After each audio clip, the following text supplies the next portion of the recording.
حضرت نبی عزیز علیہ السلام کا، میرے ساتھ پڑھنا سیکھی۔ 315 خبر میں آیا ہے کہ بخت نصر ایک بڑا بادشاہ کافر تھا، شرق سے مشرق سے مغرب، شرق سے غرب لکھا ہوا ہے نا، مشرق سے مغرب تک اس کی بادشاہت تھی۔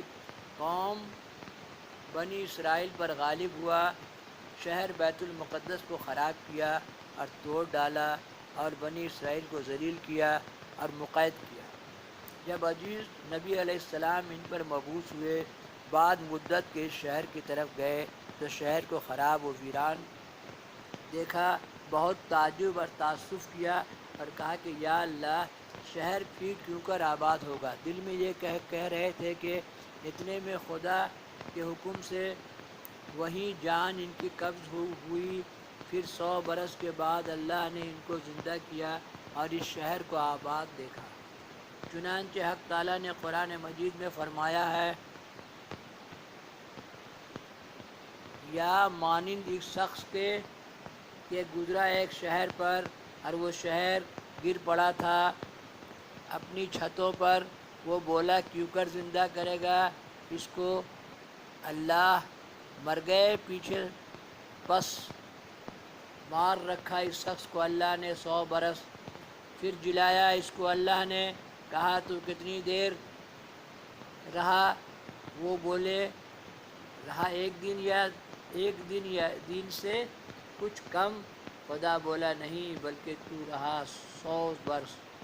اب دیکھ اپنا کھانا اور پینا نہیں سڑا، اور دیکھ اپنے گدھے کو، اور تجھ کو ہم نمونہ کیا چاہتے لوگوں کے واسطے، اور دیکھ ہڈیاں کس طرح جوڑتے ہیں ہم ان کو، پھر پہناتے ہیں ان کو گوشت۔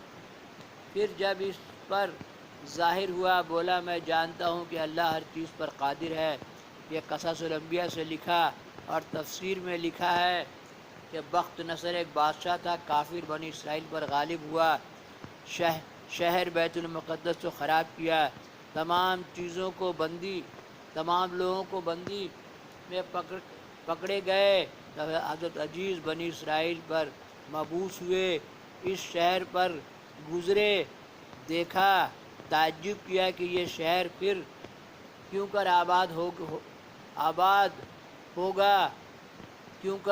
ہوگا، خدا کے حکم سے اس جگہ ان کی روح قبض ہوئی، پھر 100 برس کے بعد وہ زندہ ہوئے، اور ان کا کھانا پینا پاس دھرا تھا، اس طرح سواری کا گدھا مر کر ہڈیاں اسی طرح دھری تھیں، پھر گدھا ان کے روبرو خدا کے حکم سے زندہ ہوا، اور اس پر 100 برس میں بنی اسرائیل قید سے خلاصہ ہوئے، اور شہر بیت المقدس پھر آباد ہو گیا۔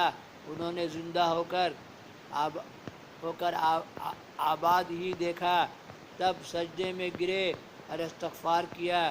چنانچہ حق تعالیٰ فرماتا ہے، پھر جب اس پر ظاہر ہوا، بولا میں جانتا ہوں اللہ سب چیز پر قادر ہے، جو چاہتا ہے سو کرتا ہے۔ اللہم صلی علی سیدنا و مولانا محمد النبی الأمی وآلہ وصحبہ بارک وسلم صلاۃ و سلام۔ میرے ساتھ پڑھنا سیکھیے۔